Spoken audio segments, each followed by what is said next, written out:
بسم اللہ الرحمن الرحیم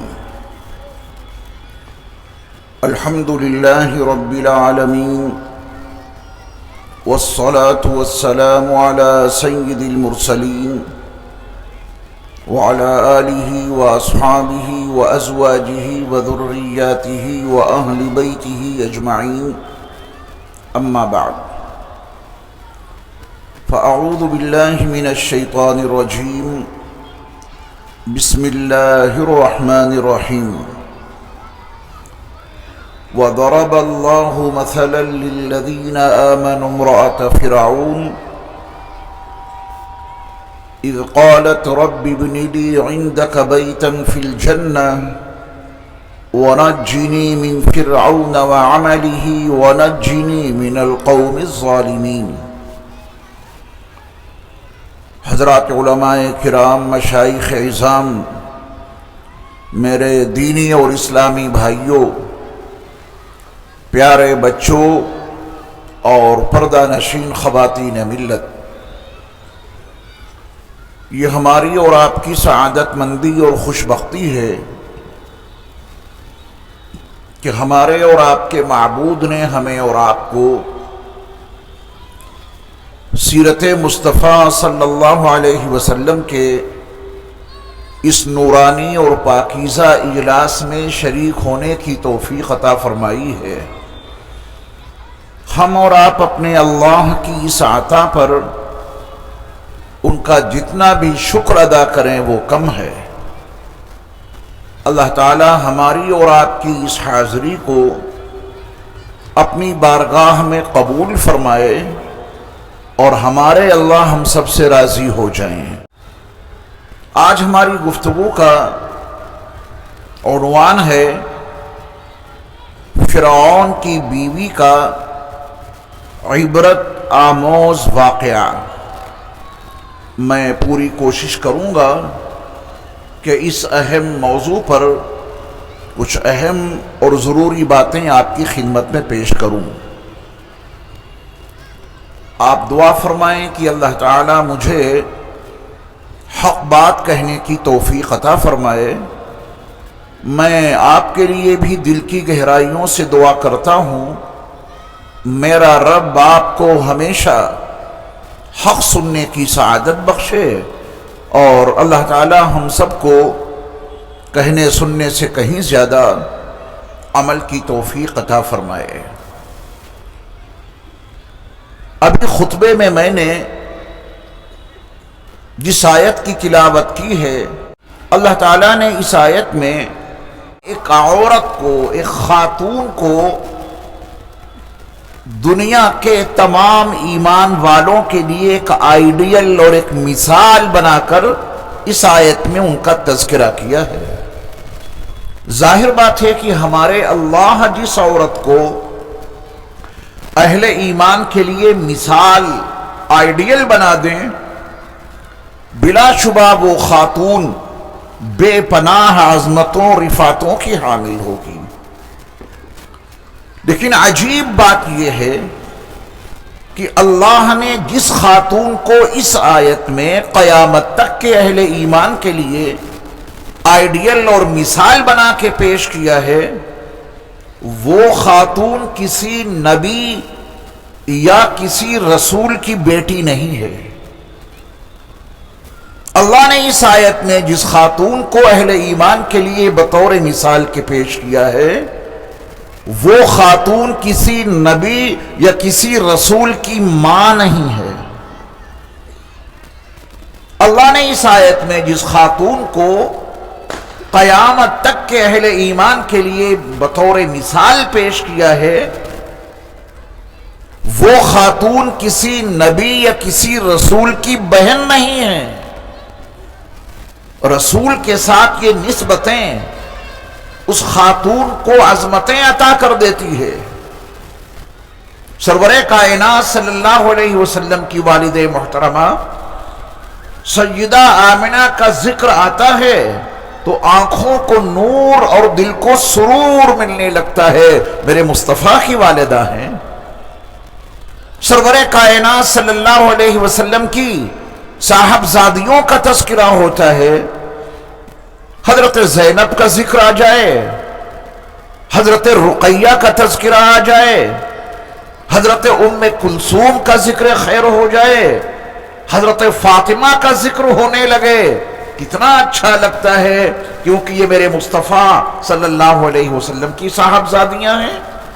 تو رسول کی نسبت سے ایک خاتون کو بلا شبہ عظمتیں ملتی ہیں، لیکن اس آیت میں اللہ نے جس خاتون کو قیامت تک کے اہل ایمان کے لیے بطور مثال، بطور آئیڈیل کے پیش کیا ہے، میں نے عرض کیا کہ وہ خاتون کسی نبی اور رسول کی بیٹی نہیں، وہ خاتون کسی نبی یا رسول کی ماں نہیں، وہ خاتون کسی نبی یا رسول کی بہن نہیں، نبی یا رسول سے ان کا کوئی رشتہ نہیں، اور عظمتوں کا، رفعتوں کا یہ حال ہے کہ میرے رب نے ان کے تذکرے کو قرآن میں جگہ دی، اور ان کا تذکرہ اتنے جامع انداز میں کیا کہ قیامت تک کے اہل ایمان کے لیے اللہ نے ان کو مثال بنا دیا۔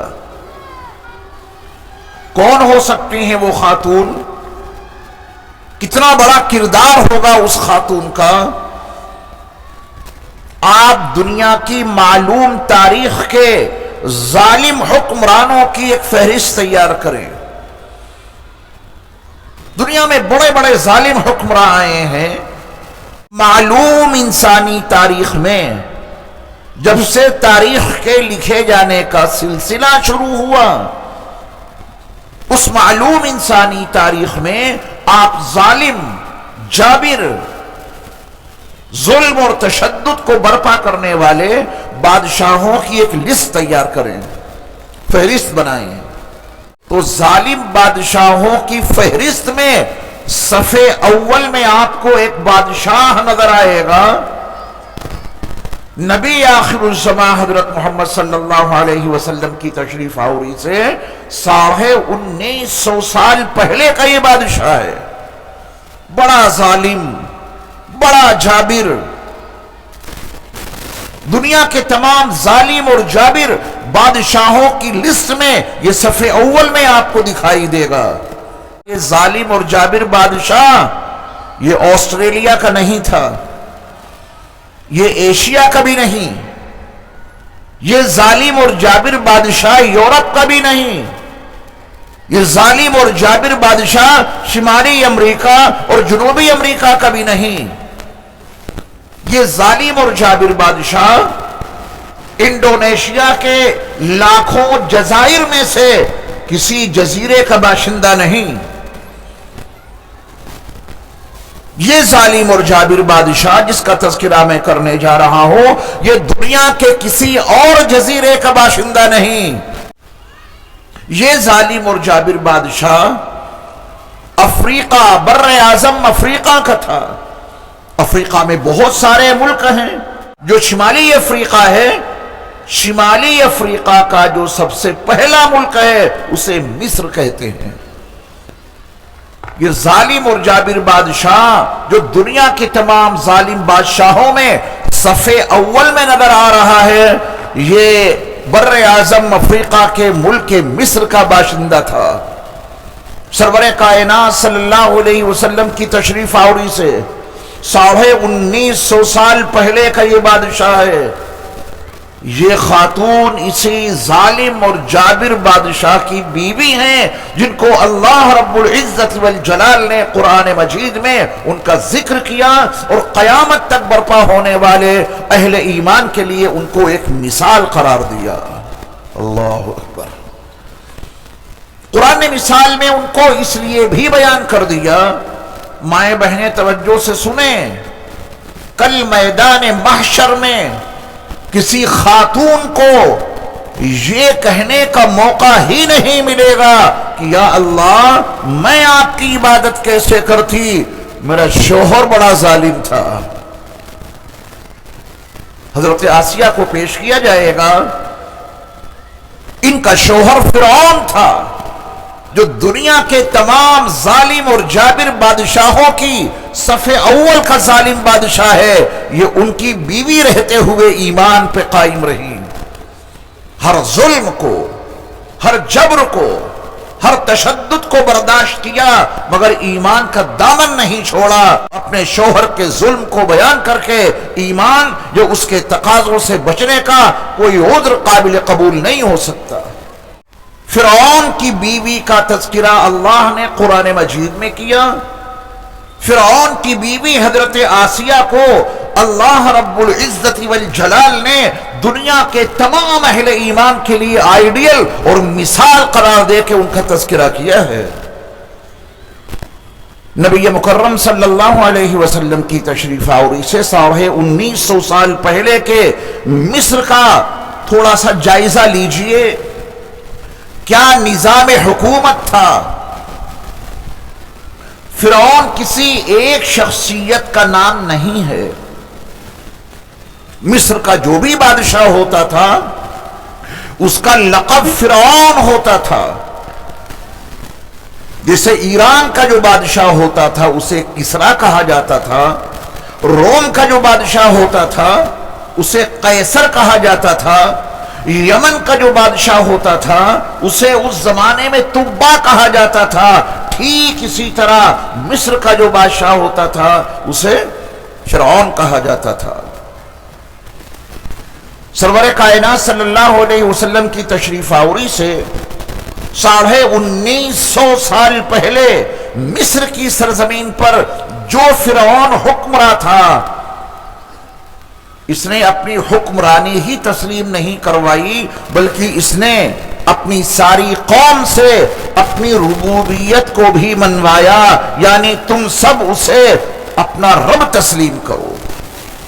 وہاں کی تمام باشندوں نے، تمام مصری قبطیوں نے فرعون کو اپنا رب مان رکھا تھا اور اس کا دعویٰ یہی تھا، انا ربکم الاعلی، میں تمہارا سب سے بڑا رب ہوں۔ حکومت بھی کرتا تھا، اپنی عبادت بھی کرواتا تھا، لوگوں پہ حکمرانی بھی اس کی قائم تھی اور لوگ اسے اپنا معبود اور اپنا رب بھی تسلیم کرتے تھے۔ ظلم اور جبر کی کوئی انتہا نہیں تھی۔ فرعون کو ایک خواب آیا، اس کی تعبیر میں اس کے معبرین نے کچھ ایسی باتیں بتائیں جس سے اسے یہ خدشہ لاحق ہو گیا کہ بنو اسرائیل میں عنقریب کوئی ایسا بچہ پیدا ہونے والا ہے جو مستقبل قریب میں فرعون کا اقتدار ختم کر دے گا۔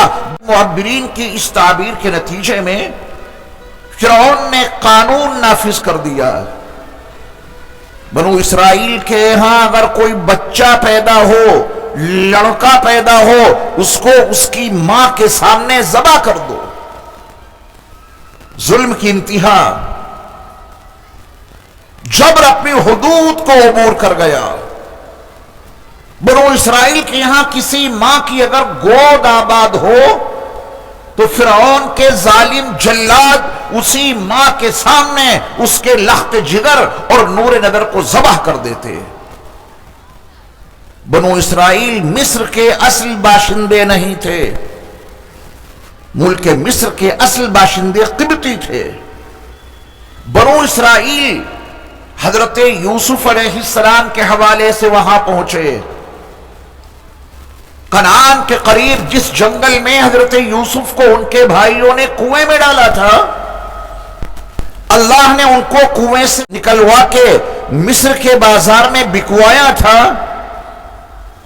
جیل خانے میں کافی وقت گزارنے کے بعد حضرت یوسف علیہ السلام مصر کے بادشاہ بن گئے تھے۔ آپ نے اپنے تمام اہل خانہ کو مصر بلا لیا تھا۔ یہاں سے بنو اسرائیل کی تاریخ شروع ہوتی ہے مصر کی سرزمین پر، ورنہ حضرت یوسف علیہ السلام سے پہلے مصر کی سرزمین پر کوئی ایک بنو اسرائیل نہیں تھا۔ حضرت یوسف علیہ السلام کے ذریعہ بنو اسرائیل وہاں پہنچے، بڑا وقار ملا بنو اسرائیل کو مصر کی سرزمین پر۔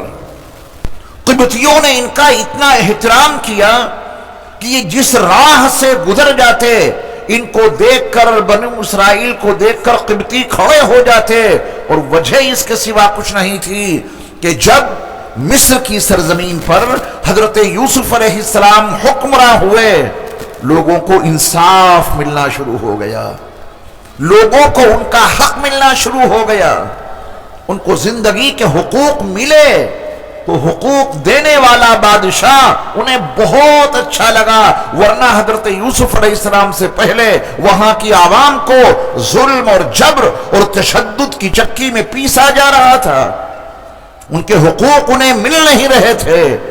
حضرت یوسف علیہ السلام نے تمام انسانوں کے برابر کے حقوق ادا کیے، لوگ بہت مانوس ہوئے، یہ بہت اچھے بادشاہ ہیں، ان کی نسل کا احترام ہوا، ان کے خاندان کے لوگوں کا بڑا اعزاز ہوا۔ مفکر اسلام حضرت مولانا سید ابو الحسن علی الحسنی الندوی نور اللہ مرقدہ نے مصر کی سرزمین پر بنو اسرائیل کے انحطاط کا تذکرہ کیا ہے۔ اتنا وقار بلند تھا بنو اسرائیل کا، مصر کی سرزمین پر بنو اسرائیل کی اتنی عزت تھی، تو پھر فرعون کے زمانے میں یہ اتنے ذلیل کیوں ہو گئے؟ تمام مشارق اور تمام مغارب میں اس دھرتی پر بنو اسرائیل سے زیادہ ذلت کی زندگی کوئی نہیں گزار رہا تھا۔ یہ ان کی عزتیں ذلتوں میں کیوں تبدیل ہو گئیں؟ یہ ان کی بلندی ان کی پستیوں میں کیوں تبدیل ہو گئی؟ ان کا وقار مصر کی سرزمین پہ خاک میں کیوں مل گیا؟ بنو اسرائیل کا احترام اور اعزاز کیوں ملیا میٹ ہو گیا؟ مفکر اسلام نے جو اس کے اوپر تبصرہ کیا ہے، ہماری اور آپ کی مذہبی ذمہ داری ہے کہ اس کو سنیں اور سمجھیں اور اس کو گرہ سے باندھ لیں۔ حضرت رحمت اللہ علیہ لکھتے ہیں کہ مصر کی سرزمین پر بنو اسرائیل میں بس 2 بیماریاں پیدا ہو گئی تھی، ان 2 بیماریوں کے نتیجے میں مصر کی دھرتی پر بنو اسرائیل کا وقار خاک میں مل گیا، ان کی عزتیں ذلتوں میں تبدیل ہو گئیں، ان کی بلندی پستیوں میں بدل گئی، صرف 2 بیماریوں کی وجہ سے۔ حضرت لکھتے ہیں کہ بنو اسرائیل کے مالداروں میں تکبر پیدا ہو گیا، تکبر کے نتیجے میں اپنی ہی قوم کے غریبوں کے ساتھ میں غیر انسانی برتاؤ شروع کر دیا۔ بنو اسرائیل کے جتنے مالدار تھے سرزمین مصر پر بڑا غرور آ گیا، بڑا تکبر پیدا ہو گیا، ہمارے پاس اتنی دولت ہے، تو اپنی ہی قوم کے غریب بنو اسرائیل کے ساتھ میں انہوں نے غیر انسانی برتاؤ شروع کر دیا۔ نتیجہ غریبوں میں مالداروں کے تعلق سے حسد پیدا ہو گیا۔ یہ 2 بیماریاں یاد رکھیں گے، تکبر اور حسد۔ حسد کی تعریف جانتے ہیں، حسد کا مفہوم اور حسد کا مطلب جانتے ہیں، کتنی خطرناک بیماری ہے حسد۔ جس کے اندر حسد ہوتا ہے اس کی ساری نیکیاں ایسے ہی خاکستر ہو جاتی ہیں، جیسے آگ کی وجہ سے لکڑی جل کے خاک ہو جاتی ہے، ایسے ہی حسد کی بنیاد پہ تمام نیکیاں ضائع ہو جاتی ہیں۔ اتنی خطرناک بیماری ہے۔ علامت کیا ہے اس کی؟ علامت یہ ہے، کسی کے پاس کوئی نعمت دیکھی، جلن پیدا ہو گئی، اس کے پاس یہ نعمت نہیں رہنی چاہیے، مجھے ملے یا نہ ملے۔ یہ حسد کی تعریف ہے۔ یہ کوٹھی بڑی عالیشان، بس یہ اس کے پاس نہیں رہنی چاہیے، میں تو جھگی میں رہتا ہوں، میرے اوپر کوئی فرق نہیں پڑے گا، مجھے کوٹھی نہیں چاہیے، میں جھگی میں رہ لوں گا، لیکن اس کے پاس یہ کوٹھی نہیں ہونی چاہیے۔ اگر کسی کے دل میں کسی کے پاس کوئی نعمت دیکھ کر یہ احساس نمودار ہوتا ہے، فوراً اس کو اپنا علاج کرانا چاہیے، ورنہ ساری نیکیاں اس کی ضائع ہو جائیں گی۔ بنو اسرائیل کا سارا اعزاز خاک میں کیوں مل گیا؟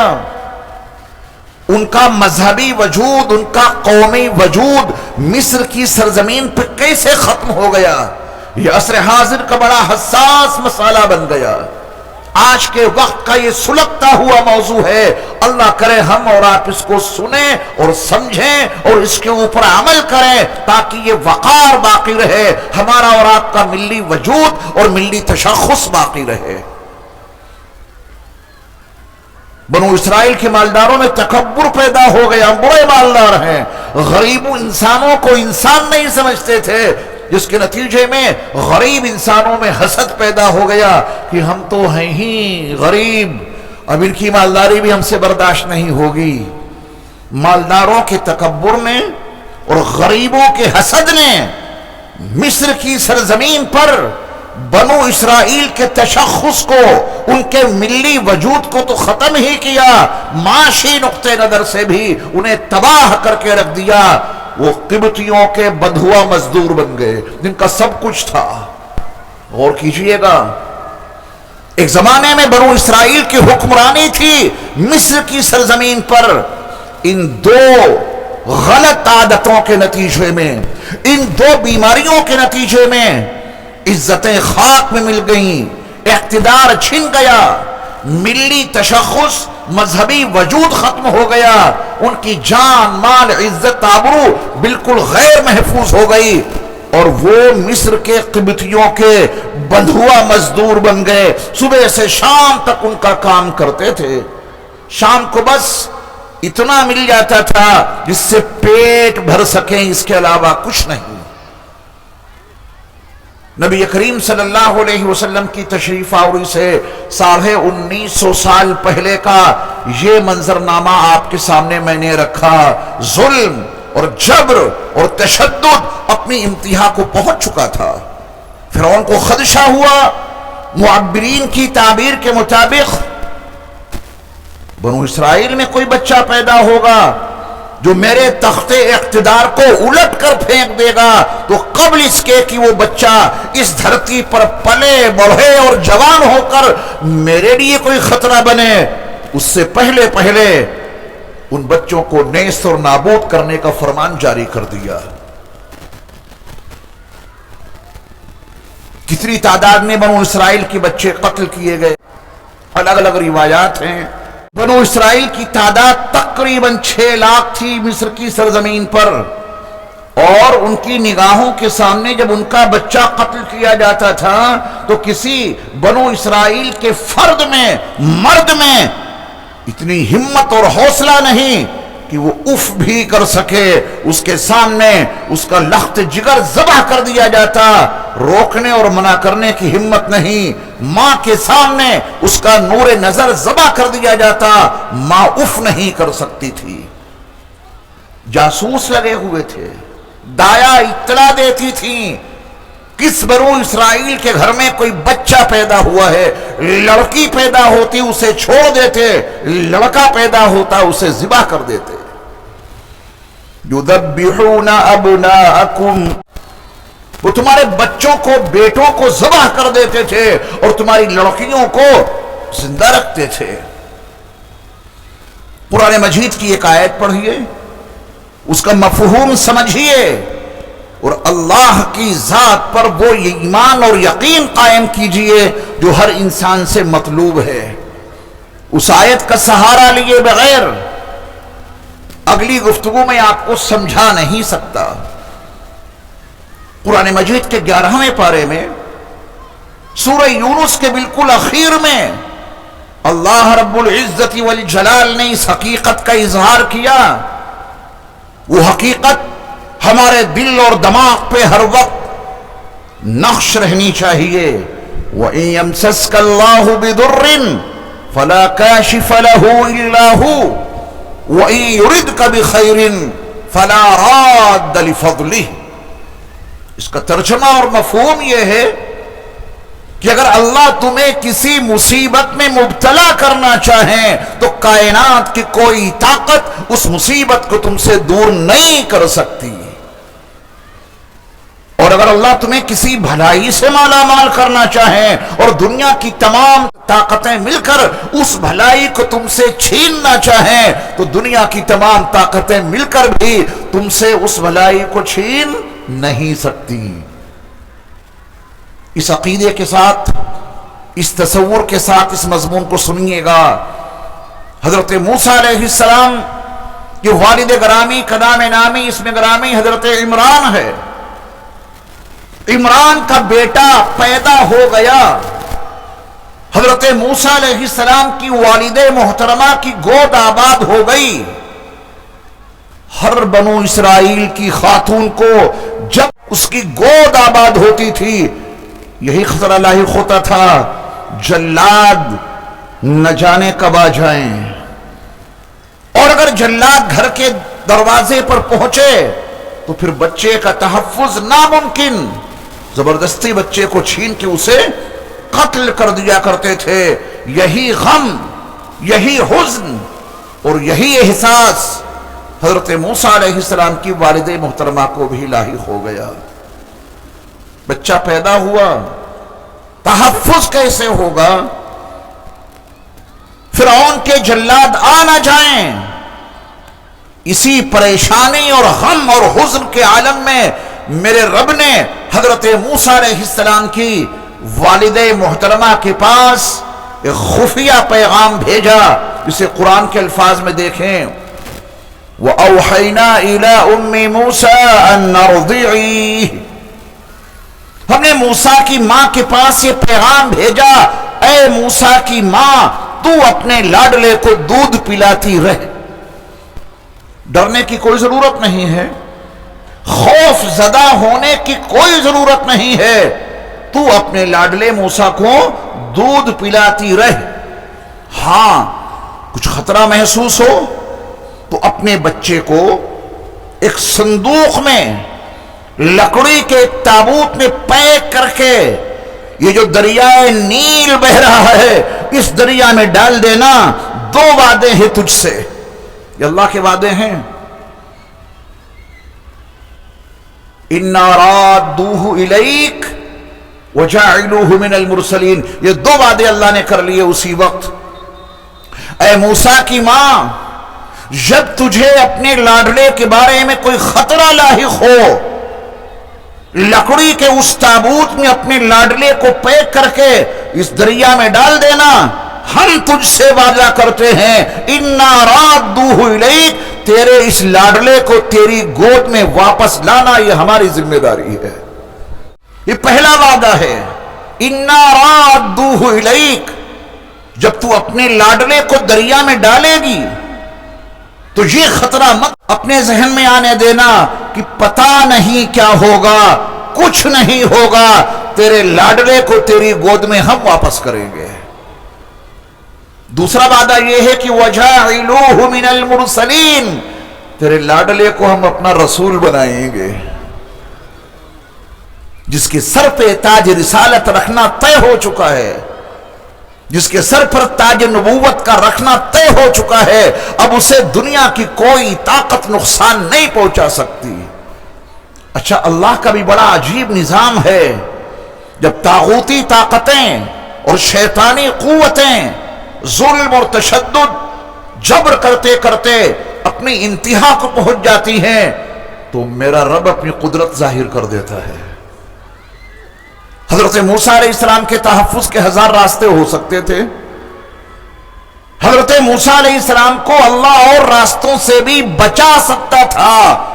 موسیٰ علیہ السلام بچ تو جاتے لیکن لوگوں کو اللہ کی قدرت معلوم نہیں ہو پاتی۔ اللہ نے اپنی قدرت کیسے ثابت کی کہ موسیٰ کو اسی کی گود میں پلوا دیا جو ان کے قتل کے در پہ تھا۔ یہ اللہ کی قدرت ہے، وہیں پہنچایا وہیں پلوایا، بھی میں اس کا تذکرہ کروں گا۔ ہمارے اور آپ کے رسول نبی آخر الزمان حضرت محمد صلی اللہ علیہ وسلم پر آپ کی 13 سالہ مکی پیغمبرانہ زندگی میں کتنا ظلم ہوا۔ پکتے ہوئے کھانے پہ غلاظتیں پھینک دی گئی، راہوں میں کانٹے بچھا دیے گئے، گلے میں چادر کا پھندا ڈال کے کھینچا گیا، میرے مصطفیٰ کی آنکھیں ٹنگ گئیں، صحن کعبہ میں بیت اللہ کے سامنے عین حالت سجدہ میں اونٹ کی گندی اوجھلا کے ڈال دی گئی۔ سب کچھ ہوا، اور ایک رات کفار و مشرکین نے میرے مصطفیٰ کو قتل کرنے کا منصوبہ بنایا۔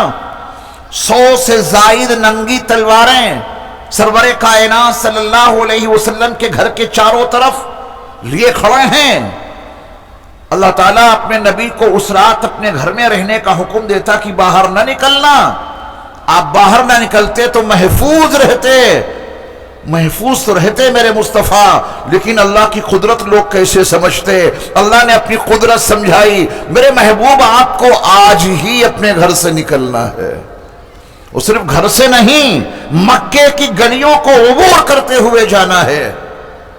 اور یہی ہوا، کہاں کام آئیں ان کی تلواریں جو رسول مکرم صلی اللہ علیہ وسلم کو قتل کرنے کے لیے وہ ننگی تلواریں لیے میرے مصطفیٰ کے گھر کا محاصرہ کیے ہوئے پوری رات کھڑے رہے۔ اللہ نے ان کے اوپر اونگ طاری کر دی۔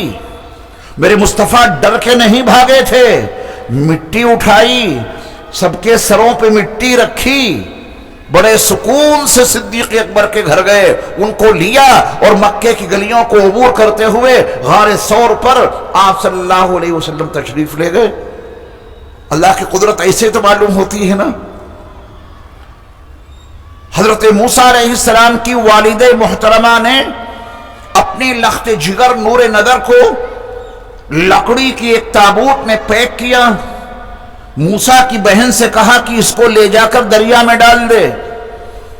اور یہاں یہ وضاحت کر دوں کہ ابھی تک اس لاڈلے کا نام ان کی ماں کی طرف سے تجویز نہیں ہوا ہے، ایک بچہ ہے، ان کا نام موسیٰ کس نے رکھا اور موسیٰ کا ترجمہ کیا ہے؟ جب میں آپ کے سامنے اس حقیقت کا اظہار کروں گا تو حضرت آسیہ کی مزید عظمتیں آپ کے دل میں پیدا ہو جائیں گی۔ فرعون کی بیوی کا تذکرہ بڑا عبرت آموز واقعہ ہے ہمارے اور آپ کے لیے عصر حاضر میں۔ اس واقعے کے اندر بڑے اسباق موجود ہیں، بڑے دروس موجود ہیں، بڑی نصیحتیں موجود ہیں، بڑی عبرتیں موجود ہیں۔ اس بچے کو لکڑی کے تابوت میں پیک کیا، حضرت موسیٰ علیہ السلام کی بہن اس تابوت کو لے کر کے گئیں اور دریا میں ڈال دیا۔ آپ نے تو وہ دریا نہیں دیکھا ہوگا، کہاں سے بہ رہا ہے، کہاں تک جا رہا ہے۔ 6665 کلومیٹر تک اس دریا کا بہاؤ ہے، اتنا لمبا ہے وہ دریا۔ 6665 کلومیٹر یہ لمبا دریا ہے۔ اس فقیر نے اس دریا کے اوپر ایک مرتبہ نہیں 4 مرتبہ سفر کیا ہے۔ جب میں نے فلسطین سے مصر تک کا سفر کیا 4 مرتبہ، اور مصر میں وہ مقامات دیکھے جن کا تعلق فرعون سے بھی ہے، جن کا تعلق حضرت موسیٰ علیہ السلام سے بھی ہے، جن کا تعلق حضرت یوسف علیہ السلام سے بھی ہے۔ یہ قرآنی زمین ہے، فلسطین، مصر، جورڈن، دریائے نیل، بحر قلزم، یہ سب قرآنی زمین ہے۔ یعنی قرآن میں اس پورے خطے کا اور جغرافیہ کا تذکرہ موجود ہے۔ جب آپ اس جغرافیہ پہ چلے جائیں، جب آپ اس خطے پہ چلے جائیں، ادنى الارض کیا ہے؟ فجعلنا عالیہا سافلہا، وہ سارا منظرنامہ آپ اپنی آنکھوں سے دیکھیں گے تو پھر آیتیں کتنی سمجھ میں آئیں گی۔ یہ دریا، اسی کے کنارے فرعون کا محل، اس کے کھنڈرات آج بھی موجود ہیں کہ فرعون یہاں رہتا تھا، اس کے برابر سے یہ دریا بہ رہا ہے۔ جب وہاں وہ تابوت دریا کے حوالے کیا گیا تو اس کے بہاؤ کے ساتھ، اس کی لہروں کے ساتھ وہ تابوت بہتا ہوا آ رہا ہے، اور موسیٰ علیہ السلام کی بہن بھی کنارے کنارے چل رہی ہیں۔ بھیا ہے نا، محبت ہے، اجنبی بن کر۔ اللہ کا وعدہ تھا کہ اے موسیٰ کی ماں، تمہارے اس لاڈلے کو تمہاری گود میں واپس کرنا یہ ہماری ذمہ داری ہے۔ پھر وہ تابوت اس بہتے ہوئے دریا میں، دریا کے بہاؤ کے مطابق نہیں، دریا کی موجوں کے مطابق نہیں چلا، پھر وہ تابوت اس بہتے ہوئے دریا میں میرے رب کی مرضی کے مطابق چلا۔ بہ کے تو پتہ نہیں کہاں جاتا، فرعون کا محل قریب آنے والا ہے، میرا رب دریا کو حکم دے رہا ہے، میرے کلیم بھونے والے کلیم کا یہ تابوت اب ادھر نہیں اور ادھر نہیں، اس کو آہستہ آہستہ لے کر فرعون کے محل کے قریب لے جا۔ وہاں گیا تو تابوت نظر آیا، محل والوں نے وہ تابوت نکالا، محل کے اندر لے گئے۔ میرے رب کو یہی تو منظور تھا۔ اللہ کا غیبی نظام، فرعون کے دربار میں وہ تابوت میرے رب نے کس حکمت کے ساتھ میں پہنچایا، جیسے ہی وہ تابوت کھولا گیا، بڑا حسین، بڑا جمیل، ایک ننھا منا پیارا بچہ، چوڑی ہڈیاں، پیشانی سے چمکتا ہوا نور۔ فرعون نے کہا کہ یہ ہو نہ ہو کسی بنو اسرائیل کا ہی بیٹا ہوگا، جس کی ماں نے یا اس کے باپ نے ہمارے جلادوں سے اپنے لاڈلے کو بچانے کے لیے اپنے بچے کو تابوت میں پیک کر کے دریا میں ڈال دیا۔ فرعون نے کہا کہ میں اسے قتل کیے دیتا ہوں۔ وہ کون سی خاتون ہے جو اللہ کے کلیم کے تحفظ کے لیے اسباب و وسائل کے بندھن میں بندھی اس دنیا میں آگے بڑھی؟ حفاظت تو اللہ کر رہے ہیں، لیکن اللہ تعالیٰ نے اس کائنات کا جو ڈیزائن بنایا ہے، انہوں نے اس پوری کائنات کو اسباب و وسائل کے بندھن میں باندھ دیا ہے۔ ان کی ہر رحمت، ان کی ہر نعمت اسباب و وسائل کی پردوں میں چھپ کے پہنچتی ہے، پہنچانے والے اللہ ہیں۔ کون ذریعہ بنا؟ ذرائع کی بڑی اہمیت ہے، تو وہ خاتون کس قدر محترم ہوگی کہ جو فرعون کے دربار میں حضرت موسیٰ علیہ السلام کی جان کے تحفظ میں کام آئیں۔ فرعون تو قتل کرنے والا تھا اس بچے کو، کون آیا سامنے؟ یہی جن کا تذکرہ سننے کے لیے آج آپ یہاں ایسے سرد موسم میں اور ٹھنڈ میں بیٹھے ہوئے ہیں، ایمان کے تحفظ کے لیے۔ حضرت آسیہ یہ آگے آ گئیں اور اپنے شوہر سے جو کچھ کہا قرآن نے اسے نقل کیا ہے، لا تقتلوہ۔ کتنا ظالم تھا وہ، کتنا جابر تھا وہ، ان کی ہمت کو سلام جو فرعون کے حوصلے کو پست کر رہی ہیں۔ حضرت آسیہ کی ہمت کو سلام جو اپنے ظالم شوہر کے ارادے کو ملیا میٹ کرتے ہوئے کہہ رہی ہیں، لا تقتلوہ، اس بچے کو قتل نہ کر۔ یہ کہنے کے بعد دو باتیں انہوں نے بڑی اہم کہی ہیں جو مستقبل سے متعلق ہیں، اور ان کی فراست کو، ان کی سمجھ کو یہ دونوں باتیں بتا رہی ہیں کہ حضرت آسیہ کتنی سمجھدار تھیں۔ ایک نظر ان کی پڑی ہے چھوٹے سے معصوم سے بچے پر، کیا کچھ انہیں اس معصوم سے بچے کی پیشانی پہ نظر آ گیا کہ انہوں نے کہا لا تقتلو، اسے قتل نہ کر۔ عسیٰ ان ینفعنا، بہت ممکن ہے کہ ہمیں نفع پہنچائے، ہمارا نفع اس سے وابستہ ہے۔ آسیہ نے بہت کچھ دیکھ لیا تھا، اس بچے سے اپنا نفع وابستہ کر لیا، اپنے شوہر سے کہا کہ اس بچے کو قتل نہ کر۔ عسیٰ ان ینفعنا، بہت ممکن ہے کہ یہ بچہ ہمیں نفع دے، یہ بچہ ہمارے لیے نفع بخش فیوچر میں ثابت ہو سکتا ہے، اسے قتل نہ کر۔ او نتخذہ ولدا، یا اس کو اپنا بیٹا بنا لیں گے، ہماری کوئی اولاد نہیں ہے۔ حضرت موسیٰ علیہ السلام کا نام کس نے رکھا؟ لکڑی کے تابوت میں ایک بچہ ملا ہے، ساتھ میں برتھ سرٹیفکیٹ تو نہیں آیا ہے کہ اس بچے کا نام یہ ہے، کوئی کاغذ تو نہیں آیا ہے کہ اس بچے کا نام یہ ہے، کوئی پاسپورٹ تو نہیں پہنچا ہے کہ اس بچے کا نام یہ ہے۔ یہ بچہ ملا تھا پانی اور درختوں کے درمیان، سائیڈ میں درخت تھے، یہ تابوت اسی میں جا کے پھنس گیا تھا۔ پانی بھی درخت بھی، ان کے درمیان سے یہ تابوت اٹھا کر فرعون کے محل میں پہنچایا گیا تھا۔ حضرت آسیہ کی عظمتوں کو سلام، انہوں نے اس لاڈلے کا نام موسیٰ رکھا تھا۔ حضرت موسیٰ علیہ السلام کا نام موسیٰ یہ فرعون کی بیوی حضرت آسیہ نے رکھا تھا، کیونکہ قبطی زبان میں منہ اس کے معنی واٹر، پانی، سا درخت، پانی اور درخت کے درمیان سے جو بچہ ملا اس کا نام کیا رکھ دیا؟ موسیٰ، یعنی پانی اور درخت کے درمیان کا بندہ، اس کے اندر سے ہی آپ کو نکالا گیا تھا۔ یہ موسیٰ نام فرعون کی بیوی حضرت آسیہ رحمت اللہ علیہا نے تجویز کیا تھا۔ حضرت موسیٰ علیہ السلام اپنی ماں کی گود میں کیسے واپس گئے؟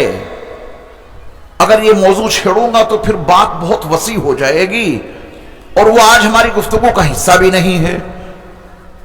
بس اتنا یاد رکھیے کہ اللہ نے وعدہ کیا تھا تو موسیٰ علیہ السلام کے لیے وہ اسباب پیدا کر دیے کہ وہ اپنی ماں کی گود میں واپس چلے گئے، اور مستقبل میں اللہ نے ان کو اپنا رسول بنا دیا، دونوں وعدے پورے ہو گئے۔ پرورش ہوتی رہی شاہی انداز میں، نہ غذاؤں کی کمی نہ محلات کی کمی، بڑی شان و شوکت کے ساتھ خوشیوں بھری زندگی گزار رہے ہیں۔ کون ہے جو آپ کو ٹچ کر سکے؟ رب اعلیٰ کے بیٹے ہیں۔ یہ اللہ کا نظام ہے، اللہ کی قدرت یہیں سے ظاہر ہوگی کہ تمہارے ہاتھوں اسی بچے کی پرورش کرا دی، تمہارے گھر میں اسی بچے کو جوان بنا دیا جس کے قتل کے لیے تم نے اتنے منصوبے بنائے تھے۔ حضرت موسیٰ علیہ السلام کی پرورش ہو رہی ہے فرعون کے محل میں۔ اب تصور کیجئے کہ کس چیز کی کمی ہوگی۔ اللہ اکبر۔ حضرت موسیٰ علیہ السلام لباس کیسا پہنتے ہوں گے؟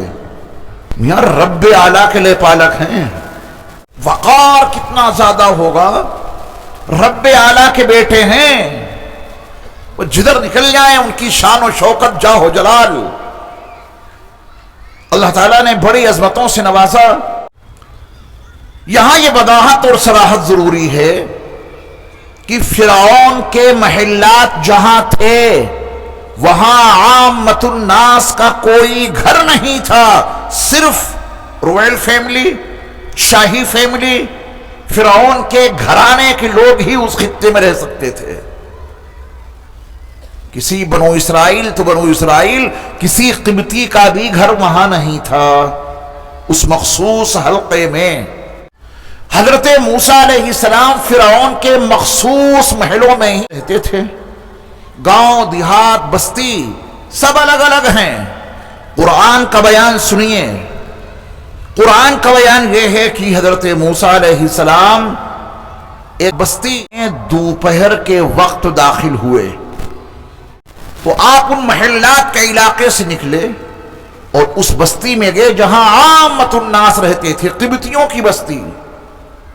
اور دوپہر میں لوگ وہاں قیلولہ کرتے ہیں، یعنی آرام کرتے ہیں اپنے گھروں میں۔ کبھی کبھار کوئی ایک دو شخص باہر نظر آ جاتے دوپہر میں، ورنہ سب اپنے گھروں میں آرام کیا کرتے تھے۔ ایسے موقع پر حضرت موسیٰ علیہ السلام اپنے محلات کے علاقے سے نکل کر جب اس بستی میں گئے تو وہاں ایک قبطی اور ایک اسرائیلی، ان دونوں کا آپس میں جھگڑا ہو رہا تھا۔ حضرت موسیٰ علیہ السلام کو اس اسرائیلی نے دیکھا تو آواز دے دی کہ یہ مجھ پر ظلم کر رہا ہے۔ حضرت موسیٰ علیہ السلام کا کوئی ارادہ نہیں تھا کہ اس قبطی کو جان سے مار دیں۔ معاملے کو رفع دفع کرنے کے لیے آپ نے جو ایک گھونسا مارا تو قرآن کا بیان یہ ہے کہ اسی ایک گھونسے سے اس کا کام تمام ہو گیا، مر گیا۔ حضرت موسیٰ علیہ السلام کو افسوس ہوا کہ مجھ سے ناحق قتل ہو گیا، لیکن قتل ہو گیا۔ یہ بڑا نازک موڑ آیا ہے حضرت موسیٰ علیہ السلام کے لیے بظاہر، اور اللہ کا غیبی نظام کچھ اور ہے۔ ایک جملہ یاد رکھیے گا، بہت کام آئے گا۔ انسان کی تمام تدبیریں نوشتہ تقدیر کے سامنے مغلوب ہو جاتی ہیں۔ اللہ نے نوشتہ تقدیر میں کیا رکھا ہے، اس کی تقدیر میں کیا لکھا ہے، مستقبل میں فیوچر میں کیا ہونے والا ہے، وہاں تک ہماری اور آپ کی نظر نہیں پہنچ سکتی ہے۔ میرا رب آپ کا رب عالم الغیوب والشہادہ ہے۔ تبھی قرآن نے کہا بہت سی چیزیں ایسی ہیں جو تمہیں ہیں تو ناپسند، لیکن تمہارا فائدہ اسی میں پوشیدہ ہے، اور بہت سی چیزیں تمہیں پسند ہیں اس میں تمہارا نقصان پوشیدہ ہے۔ واللہ یعلم وانتم لا تعلمون، اللہ کو معلوم ہے تمہیں معلوم نہیں ہے، تو اللہ کے فیصلوں پر راضی رہنا چاہیے۔ حالات پر، واقعات پر، حادثات پر بہت جلد تبصرہ ایمان والوں کو نہیں کرنا چاہیے، صبر سے کام لو۔ کس حادثے میں ہماری اور آپ کی کیا کامیابی پوشیدہ ہے نہ ہمیں معلوم ہے، نہ آپ کو معلوم ہے، اللہ کو معلوم ہے۔ ایک گھونسے میں اس کا کام تمام ہو گیا۔ تکوینی امور کا یہ حصہ بڑا نازک موڑ ہے، ابھی تک پتہ نہیں کہ اس کو قتل کس نے کیا، کون ہے قاتل، کچھ نہیں پتا۔ اگلے دن حضرت موسیٰ علیہ السلام ایسے ہی حالات کا جائزہ لینے کے لیے بالکل سادگی کے ساتھ پھر اسی علاقے میں گئے۔ آپ نے اگلے دن ایک اور منظرنامہ اسی بنو اسرائیل کے آدمی کے ساتھ میں دیکھا کہ وہ بنو اسرائیل کا کل والا آدمی جو کسی قبطی سے جھگڑ رہا تھا، وہ اگلے دن بھی کسی قبطی سے جھگڑ رہا ہے۔ حضرت موسیٰ علیہ السلام کو پھر اس نے آواز دی، آج آپ کا تہیہ تھا کہ میں وہ غلطی نہیں کروں گا جو کل مجھ سے ہو چکی، وہ انجانے میں آپ سے قتل ہو گیا تھا، آپ کا کوئی ارادہ نہیں تھا اسے قتل کرنے کا، وہ ارادی قتل تھا ہی نہیں۔ قرآن مجید میں اس کی بڑی تعبیریں موجود ہیں، آپ کو اس پہ افسوس ہوا، اللہ سے معافی مانگی اور اللہ سے وعدہ کیا کہ یا اللہ آئندہ ایسا کبھی نہیں کروں گا، اور کیس ویسا ہی تھا جیسے کہ ایک دن پہلے کیس پیش آیا تھا۔ اور موسیٰ علیہ السلام اللہ سے وعدہ کر چکے کہ اب میں کسی کی ایسی مدد نہیں کروں گا کہ دوسرے انسان کا قتل ہو جائے۔ آپ بڑھے کچھ اس انداز سے کہ آج ان دونوں کو الگ کر دوں، لیکن جس نے وہ منظرنامہ کل کا دیکھا تھا اسرائیلی نے، اس نے یہ سوچا کہ کل ان کی باری تھی، موسیٰ علیہ السلام کے غیظ و غضب کا آج میں نہ شکار ہو جاؤں۔ حضرت موسیٰ علیہ السلام بڑھے تھے، الگ کر دیں، تو اس ظالم اسرائیلی نے کیا کہا؟ قرآن نے اس کو وعدے کیا، جس کا مطلب یہ ہے کہ موسیٰ کیا آج تم مجھے ویسے ہی مار دو گے جیسے کل تم نے اس آدمی کو مار دیا تھا؟ لا حول ولا قوت الا باللہ۔ ابھی تک کسی کو نہیں معلوم تھا کہ کل کے قبطی کو موسیٰ نے مارا ہے، لیکن قبطی کے سامنے اس اسرائیلی نے اجاگر کر دیا کہ کل جو قتل ہوا تھا اس کے قاتل موسیٰ ہیں۔ حضرت موسیٰ علیہ السلام کا ایک بڑا وفادار شخص تھا جو فرعونی خاندان سے ہی تھا، لیکن اس کے دل میں حضرت موسیٰ کا بڑا احترام تھا۔ طے یہ ہوا کہ اب موسیٰ کو اس دھرتی پر زندہ رہنے کا کوئی حق نہیں، یہ مشاورت ہو رہی ہے، اور اس مشاورت میں، اس مشورے میں موسیٰ علیہ السلام کا وہ حامی بھی موجود ہے جو اگرچہ آل فرعون میں سے تھا مگر موسیٰ علیہ السلام سے محبت کرتا تھا۔ موسیٰ علیہ السلام کے پاس پہنچا اور کہا کہ آپ فوری طور پر اس شہر سے باہر نکل جائیے، آپ کے قتل کے منصوبے تیار ہو چکے ہیں، اگر آپ ان کی گرفت میں آ گئے تو آپ کو قتل کر دیا جائے گا، کیونکہ آپ کے ہاتھوں ایک قبطی کا قتل ہو چکا ہے، آپ یہاں سے فوراً نکل جائیے۔ حضرت موسیٰ علیہ السلام اپنے اس محب اور چاہنے والے کے مشورے کے مطابق فوراً آپ اس بستی سے باہر نکلے، پھر نکلتے ہی چلے گئے بے سر و سامانی کے عالم میں، اسی حال میں آپ نکلے۔ جانا ہے آپ کو مدین۔ توجہ دیجیے گا، اس میں کچھ جغرافیائی حقیقتیں ہیں، کچھ تاریخی حقیقتیں ہیں۔ نئے لوگوں کے لیے یہ مضمون سمجھنا تھوڑا مشکل ہو سکتا ہے، لیکن اگر آپ حاضر دماغی سے بیٹھے ہیں تو یہ فقیر نہایت آسان اسلوب میں آپ کو یہ مضمون سمجھائے گا انشاءاللہ۔ دیکھیے مصر سے نکل کر مدین جانے کا منصوبہ حضرت موسیٰ نے بنایا تو کیوں بنایا؟ پہلے اس کو سمجھ لیجئے۔ ابراہیم علیہ السلام کی دو بیویوں سے عام طور پہ لوگ واقف ہیں، حضرت سارہ اور حضرت ہاجرہ۔ حضرت سارہ کے بطن سے اسحاق علیہ السلام بعد میں پیدا ہوئے، حضرت ہاجرہ کے بطن سے اسماعیل پہلے پیدا ہوئے، یہ سب کو معلوم ہے۔ لیکن حضرت ابراہیم علیہ السلام کی ایک تیسری بیوی ہے، ان کا نام ہے قطورہ، اور ان کے بطن سے پیدا ہوئے تھے مدین، یہ بھی ابراہیم علیہ السلام کے بیٹے ہیں۔ قطورہ کے بطن سے جو ابراہیم علیہ السلام کے بیٹے مدین پیدا ہوئے، انہوں نے ایک بستی آباد کی، اور وہ بستی انہی کے نام پر موجود ہے، مدین۔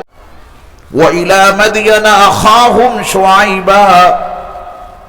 قرآن میں جس مدین کا تذکرہ ہے یہ ابراہیم علیہ السلام کے بیٹے ہیں، اسی طرح جیسے کہ حضرت اسماعیل حضرت ابراہیم کے صاحبزادے ہیں، حضرت اسحاق ابراہیم علیہ السلام کے صاحبزادے ہیں، حضرت موسیٰ علیہ السلام یہ بنو اسرائیل میں سے ہیں نا، یعقوب علیہ السلام اسحاق کے بیٹے ہیں، اسحاق علیہ السلام ابراہیم علیہ السلام کے بیٹے ہیں۔ معلوم یہ ہوا کہ حضرت موسیٰ علیہ السلام حضرت ابراہیم کی اولاد میں ہیں، اور یہ مدین کے لوگ بھی تو ابراہیم کی اولاد میں سے ہیں۔ تو آپ نے یہ تہیہ کیا کہ ان قبطیوں سے نکل کر اپنے خاندان والوں کے بیچ جا کے رہوں گا تو محفوظ ہو جاؤں گا، یہ راز پوشیدہ ہے۔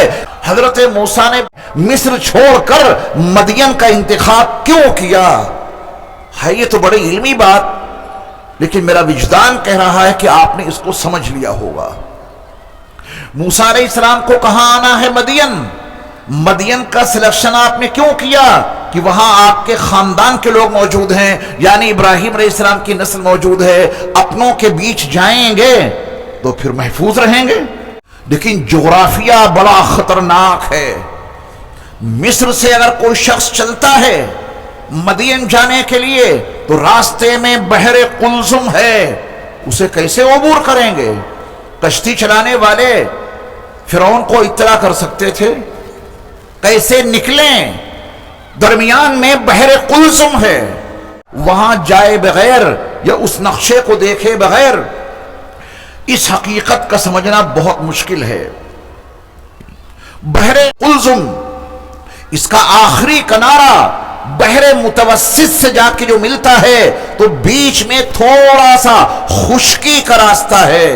موسیٰ علیہ السلام مصر سے چلے، بحر قلزم کی سائیڈ سے چلتے چلتے اس کے اس آخری کنارے پر پہنچے کہ بحر قلزم اور بحر متوسط، بحر ابید، ان کے درمیان جو خشکی کا راستہ ہے، آپ اسے گھوم کے عبور کر کے خشکی کے راستے سے آئے اور پھر آپ مدین پہنچے، جہاں کوئی جان پہچان نہ ہو، تعارف کیسے ہو؟ میرے رب نے تعارف کا غیبی انتظام پہلے سے کر رکھا تھا۔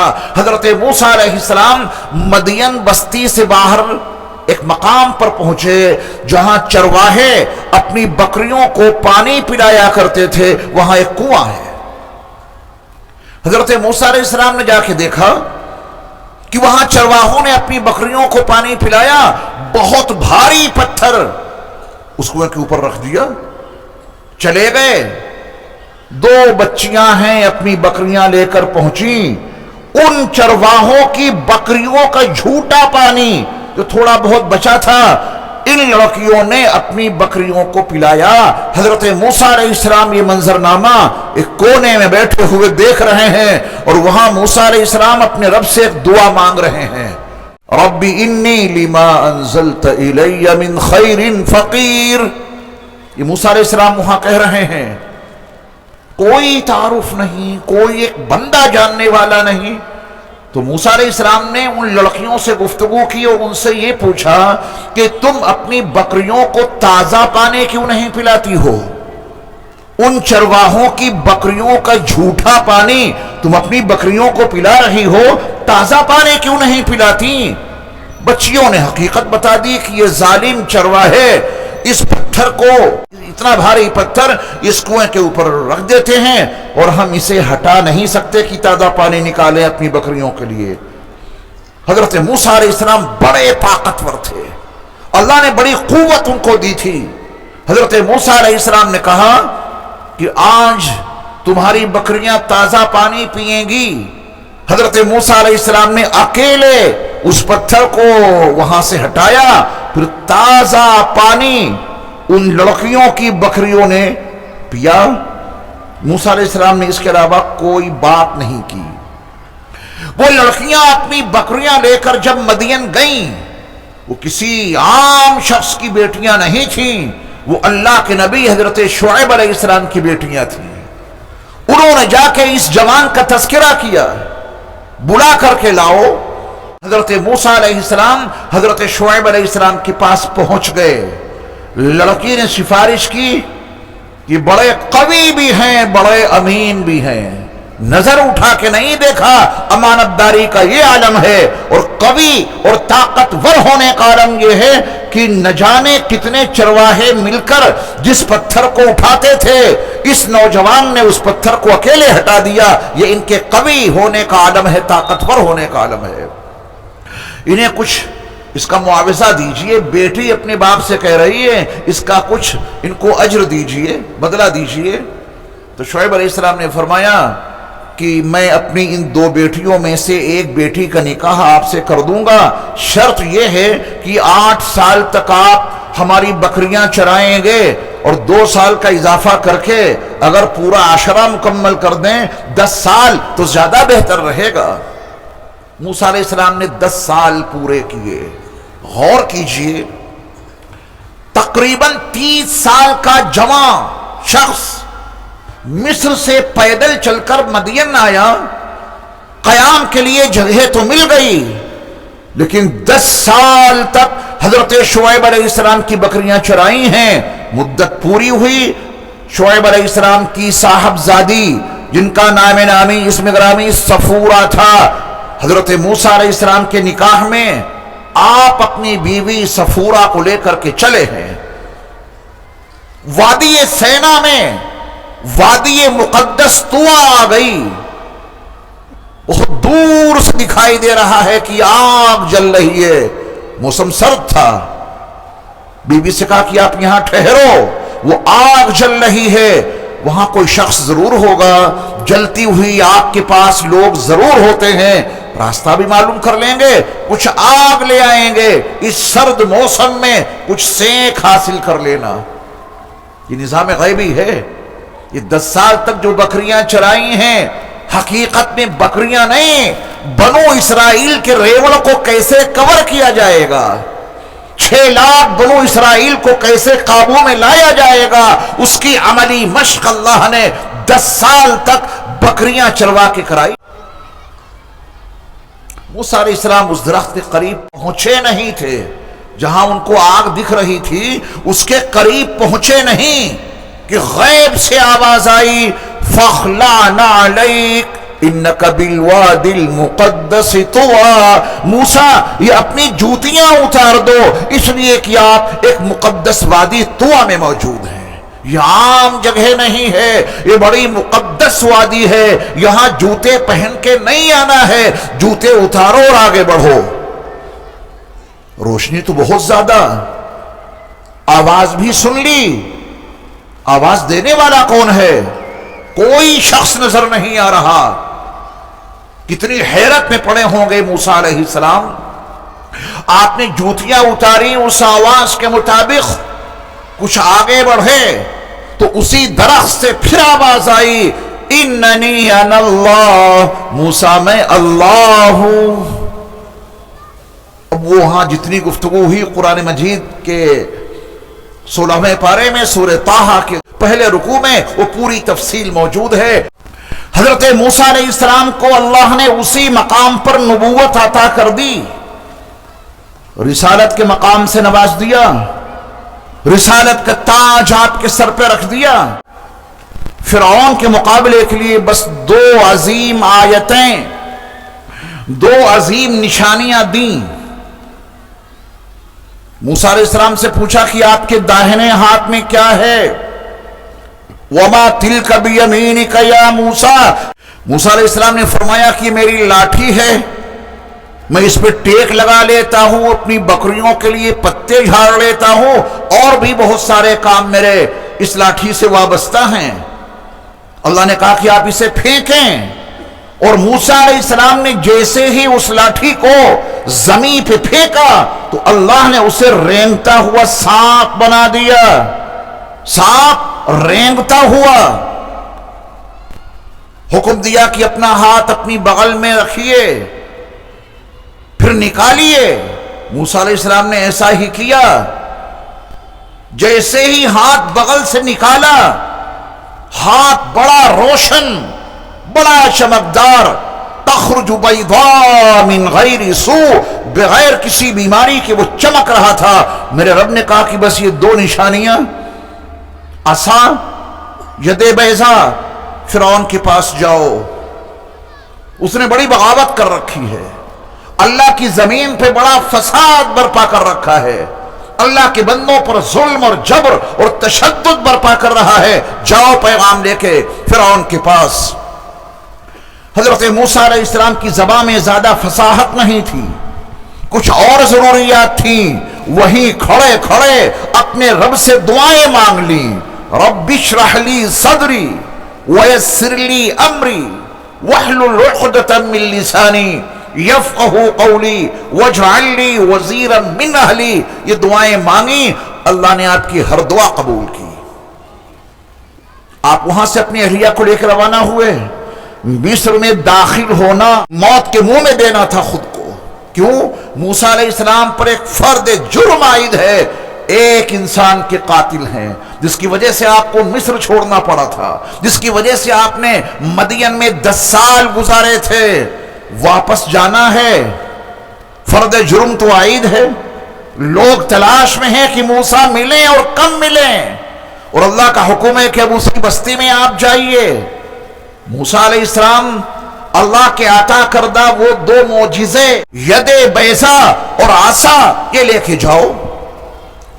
سیدھے فرعون کے پاس پہنچے، راستے تو سارے معلوم ہی تھے، وہی تو آپ کا بچپن جوانی وہیں گزری، سیدھے فرعون کے دربار میں، اور جا کر کے فرعون سے جو آپ نے گفتگو کی، اپنا تعارف کرایا، تو اس نے دلیل مانگی، اور دلیل میں موسیٰ علیہ السلام نے اپنا عصا جیسے ہی ڈالا، وہ اتنا بڑا اژدہا، خطرناک قسم کا اژدہا بنا کہ فرعون دیکھ کر سہم گیا، اور موسیٰ علیہ السلام نے اپنا ید بیضاء روشن ہاتھ بھی اسے دکھایا کہ میں اللہ کا نبی اور اللہ کا رسول ہوں، اور اللہ نے مجھے بنو اسرائیل کا نجات دہندہ بنا کر کے بھیجا ہے۔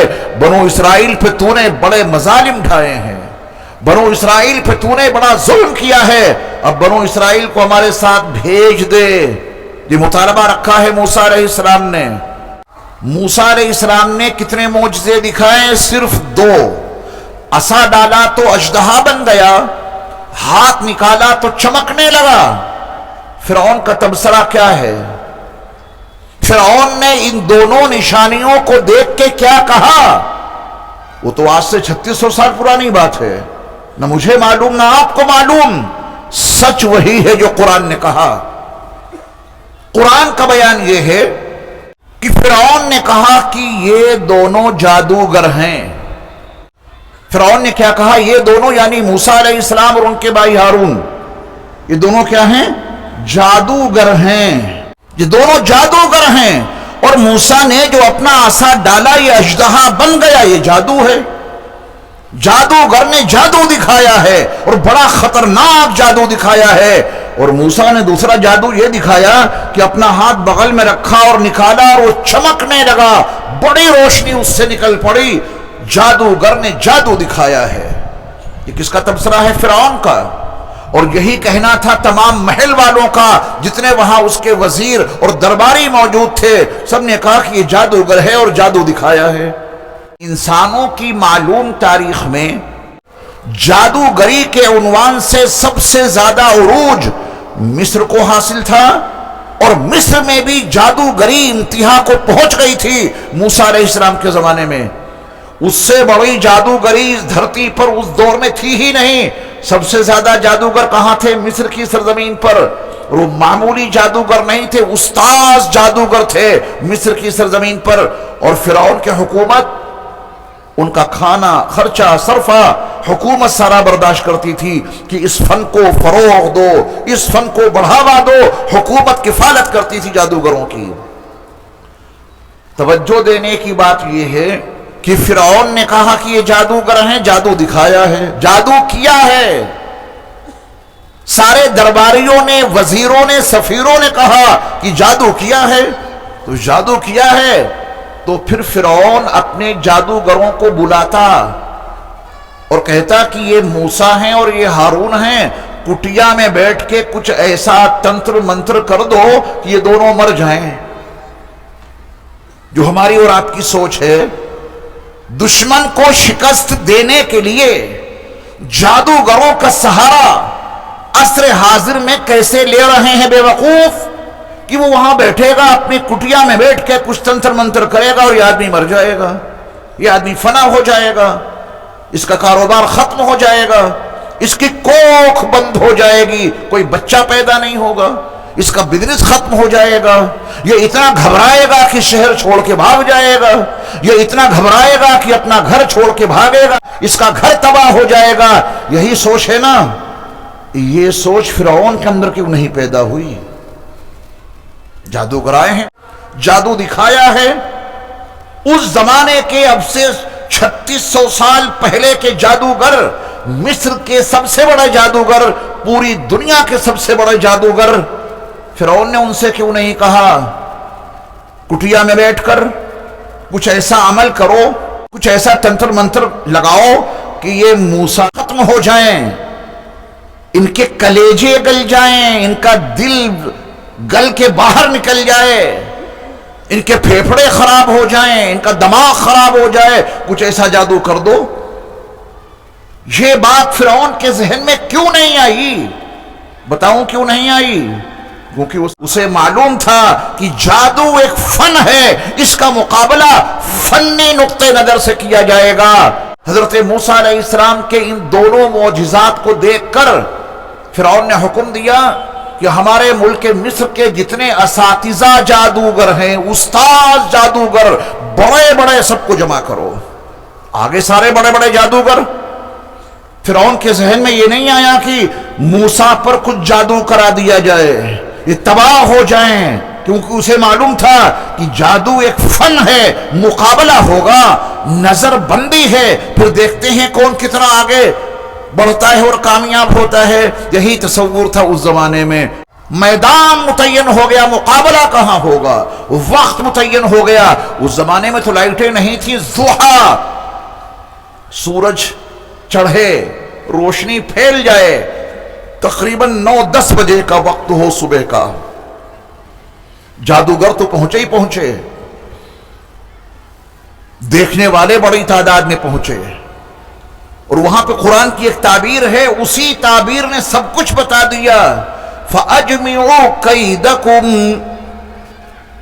کہا کہ جادوگری کا سارا سامان جمع کر لو، موسیٰ سے مقابلہ کرنا ہے. جادوگری کا سارا سامان جمع کر لو، موسیٰ سے مقابلہ کرنا ہے. اور اس سامان میں لفظ قید استعمال کیا ہے قرآن نے، یعنی وہ سامان جمع کرو جس سے دھوکہ دیا جا سکے. قید مکر و فریب کو کہتے ہیں. دھوکہ دھڑی والا سامان جمع کر لو. آج بھی جادوگری کے سامان دکانوں پر ملتے ہیں، وہاں سے لے آئیے. 2 حصے ہوں گے، اوپر والے حصے میں آگ جل رہی ہوگی، ڈھکن بند کیا اور ایسے اٹھایا تو کبوتر نکل پڑا. آپ ان کو ڈھکن دار برتن دیجئے، وہ کبوتر نہیں نکال پائیں گے. کیوں؟ وہ برتن قید. جادوگری میں دھوکہ دینے کا سامان یہ مارکیٹ میں ملتا ہے. اس کے 2 حصے ہوتے ہیں. نیچے کبوتر پہلے سے ہی پیک رہتا ہے، اوپر والے خانے میں کاغذ ڈال کے آگ لگاتے ہیں جب آگ جلنے لگتی ہے تو اوپر والا ڈھکن بند کیا، اور جب اٹھائیں گے تو آگ والا برتن اوپر والے ڈھکن کے ساتھ میں اٹھ جائے گا اور نیچے سے کبوتر پھڑپھڑاتا ہوا نکل پڑے گا۔ یہ دھوکے کا سامان ہے۔ فرعون نے موسیٰ علیہ السلام کا معجزہ اسی زاویے سے سمجھا تھا، لاٹھی سانپ بن جائے ایسا کیسے ہو سکتا ہے؟ اس کے پیچھے کوئی قید ہے، بلاؤ جادوگروں کو، وہ مکر و فریب کا سامان لے کر کے آئیں اور موسیٰ کا مقابلہ کریں۔ سمجھ گئے مقابلہ؟ حضرت موسیٰ علیہ السلام پہنچے ہیں وہاں، جادوگروں کی لاٹھیاں اور رسیاں کیسے جادو کیا ایک مستقل بحث ہے اس کے اندر، میں وہ اسباب آپ کے سامنے ذکر نہیں کروں گا وقت کی قلت کی وجہ سے۔ حضرت موسیٰ علیہ السلام نے ان کا منظرنامہ دیکھا، انہوں نے لاٹھیاں اور رسیاں پھینکیں، سرکنے لگیں، چلنے لگیں۔ قرآن کا بیان یہ ہے، سحروا اعین الناس، ان جادوگروں نے نظر بندی کر دی، کچھ کا کچھ دکھائی دیا ان کو۔ موسیٰ علیہ السلام کو ابھی تک اللہ کی طرف سے کوئی ہدایت نہیں ملی کہ ان کا مقابلہ کیسے کرنا ہے۔ انہی حالات میں اللہ نے فرمایا قُلْنَا لَا تَخَفْ، ہم نے کہا کہ موسیٰ خوف زدہ ہونے کی کوئی ضرورت نہیں ہے، اپنا عصا ڈالو۔ موسیٰ علیہ السلام نے اپنا عصا ڈالا، موسیٰ علیہ السلام کا وہ عصا اتنا بڑا اژدہا بنا کہ اس بڑے میدان میں جادوگروں کی جتنی لاٹھیاں اور رسیاں تھیں وہ سب ایک لقمے میں نکل گیا۔ اللہ نے حکم دیا کہ اپنا ہاتھ رکھیے، موسیٰ علیہ السلام نے اس اژدہے پہ ہاتھ رکھا تو پھر وہ لاٹھی بن گئی، موٹی نہیں ہوئی، لمبی بھی نہیں ہوئی۔ جادوگروں نے یہ معجزہ دیکھا، ان کی زبانیں نہیں، ان کا ضمیر پکار اٹھا کہ ہم نے جو کچھ کیا وہ مکر و فریب تھا۔ موسیٰ علیہ السلام کے عصا سے جو کچھ ظاہر ہوا وہ معجزہ ہے۔ ہماری لاٹھیاں کہاں گئیں؟ ہماری رسیاں کون نگل گیا؟ موسیٰ کا عصا نہ موٹا ہوا نہ لمبا، ساری لاٹھیاں رسیاں غائب۔ ولی را ولی می شناسد، ولی کو ولی پہچانتا ہے تو فنکار کو فنکار پہچانتا ہے۔ سارے کے سارے جادوگر اسی وقت سجدے میں گر گئے، اس سجدے میں گر کے پکار اٹھے، آمنا برب العالمین رب موسیٰ و ہارون، ہم رب العالمین پر ایمان لے آئے جو موسیٰ اور ہارون کا رب ہے۔ آپ بتائیں اس وقت فرعون پر کیا گزر رہی ہوگی؟ جادوگروں کو کب سے پال پوس رہا تھا؟ موسیٰ علیہ السلام کے بالمقابل اپنے جادوگروں کی کامیابی کا کتنا اسے یقین تھا کہ ہمارے جادوگر جیتیں گے، موسیٰ کو شکست ہوگی۔ کیس پلٹ گیا، غیر نہیں، فرعون کے اپنے جادوگر پکار اٹھے، آمنا برب العالمین رب موسیٰ و ہارون۔ کیا گزری ہوگی اس پہ قرآن میں پوری تفصیل موجود ہے۔ یہ اپنا منہ لٹکائے لٹکائے اب اپنے گھر آتا ہے۔ انسان کی آخری امید اس کی بیوی ہوتی ہے، غم زدہ دل کو بیوی کے چند الفاظ سکون پہنچا دیتے ہیں۔ باہر کی اٹھائی ہوئی مصیبتیں، شوہر جب گھر میں داخل ہوتا ہے اور اپنی بیوی سے اپنی ان مصیبتوں کو پریشانیوں کو شیئر کرتا ہے تو بیوی تسلی بخش جملے استعمال کرتی ہے تو پھر شوہر کو سکون مل جاتا ہے نا۔ حضرت آسیہ آج سے نہیں، موسیٰ علیہ السلام کو جب پہلی بار دیکھا تھا تابوت سے نکال کر، ان کی پیشانی میں جو نور نبوت چمک رہا تھا، آسیہ تو موسیٰ سے اسی وقت سے متاثر تھی، اسی وقت سے۔ لیکن وہ اپنی اس محبت کا اور عقیدت کا اپنے شوہر فرعون کے سامنے اظہار نہیں کر سکتی تھی، ظالم بہت تھا۔ مد مقابل ہیں موسیٰ علیہ السلام جو فرعون کی ربوبیت کا انکار کر رہے ہیں۔ بیوی آسیہ اپنے شوہر کے خلاف جائے تو کیسے جائے؟ ایک واقعہ پیش آیا، فرعون کی بیٹی کی ایک مشاطہ تھی، یعنی بالوں میں کنگھی کرنے والی، اور فرعون کی وہ بیٹی اپنی نہیں تھی، لے پالک تھی۔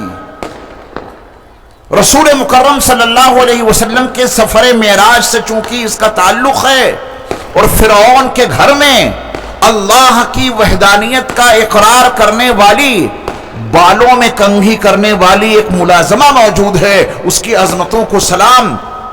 آسیہ اسی وقت سے متاثر تھی۔ فرعون کی بیٹی کی جو خادمہ تھی، جو فرعون کی بیٹی کے بالوں میں کنگھا کیا کرتی تھی، ایک مرتبہ وہ کنگھی کر رہی تھی، اس مشاطہ خادمہ کے ہاتھ سے وہ کنگھی چھوٹ گئی، نیچے گری، تو انہوں نے اللہ کا نام لے کر کے، بسم اللہ کہہ کر کے اس کنگھی کو اٹھایا۔ فرعون کی بیٹی نے کہا کہ تم نے کس کو معبود مان لیا؟ سب کا معبود تو میرا باپ فرعون ہے، رب اعلیٰ سب کا فرعون ہے۔ کنگھی تیرے ہاتھ سے گری تو تجھ کو میرے باپ کا نام لینا چاہیے تھا، تو نے میرے باپ کا معبودیت کے عنوان سے نام نہ لے کر کس کا نام لیا؟ تو اس مشاطہ نے، کنگھی کرنے والی باندی نے کہا کہ میں نے اسی اللہ کا نام لیا ہے جو ساری کائنات کا رب ہے، اور تیرا بھی رب ہے، تیرے باپ کا بھی رب ہے۔ تو ظاہر بات ہی کوئی بیٹی تو اس کو برداشت نہیں کر سکتی تھی۔ اس نے کہا کہ اپنے ابا کو جا کے بتا دوں گی کہ تو میرے ابا کو رب نہیں مانتی، جبکہ سارا مصر ان کو اپنا رب مانتا ہے۔ اس کے ایمان کو سلام۔ اس نے کہا کہ بتا دے۔ فرعون کی بیٹی نے جب اس خادمہ مشاطہ باندی کا قصہ، اس کے ایمان کا تذکرہ فرعون کے سامنے کیا، ظلم دیکھو اس کا کتنا بڑا ظالم انسان تھا۔ اس نے کہا تانبے کی ایک گائے بناؤ، موٹے تانبے کی، اندر سے خالی رکھو اور نیچے سے آگ جلاؤ۔ جب یہ مجسمہ آگ میں تبدیل ہو جائے تو اس مشاطہ کو، اس کے ایک ایک بچے کو اس کے اندر ڈالو۔ یہ سزا ہے اس کی کہ اس نے میرے معبود ہونے، میرے رب ہونے کا انکار کیا ہے۔ یہ ظلم اور جبر و تشدد ہے۔ یہ ہے وہ حالات جس میں اللہ رب العزت والجلال نے حضرت موسیٰ علیہ السلام کو بنو اسرائیل کا نجات دہندہ بنا کر کے بھیجا تھا۔ اسے بتایا گیا کہ تم کو فرعون کی ربوبیت کا انکار کرنے کے نتیجے میں یہ سزا دی جائے گی۔ سنو ایمان والو، توجہ سے اپنے ایمان پہ قائم رہنا۔ جانا تو ہے ہی ایک دن دنیا سے، ایمان سے بڑھ کر کوئی نعمت نہیں ہے۔ یہ نعمت ایمان اگر سلامت تک کے لے گئے تو دنیا جہان کی کامیابی آپ کے قدموں میں آ جائے گی انشاءاللہ۔ فرعون کو اطلاع ملی، یہ سزا تجویز ہو گئی۔ یہ ہے مجسمہ تانبے کا، بالکل آگ بن چکا ہے۔ موقع ہے تیرے لیے کہ تو فرعون کی ربوبیت کو تسلیم کر لے، ورنہ تیرے سامنے ایک ایک بچے کو اندر ڈالا جائے گا، تیرے سامنے تیرے ایک ایک بچے کو اس آگ میں بھون دیا جائے گا۔ اس مشاطہ نے کہا کہ میں اس کے لیے تیار ہوں، مگر ایمان کا دامن نہیں چھوڑوں گی۔ اس کے ایک بچے کو اٹھایا جلادوں نے اور اس مجسمے میں ڈالا، وہ اندر گیا تو ختم۔ دوسرے بچے کو ڈالا، ایک بچہ اس مشاطہ کی گود میں تھا، ننھا سا بچہ۔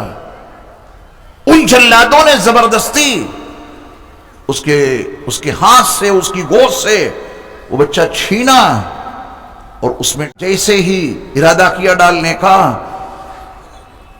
ماں کی ممتا، اس کا دل پسیج آیا۔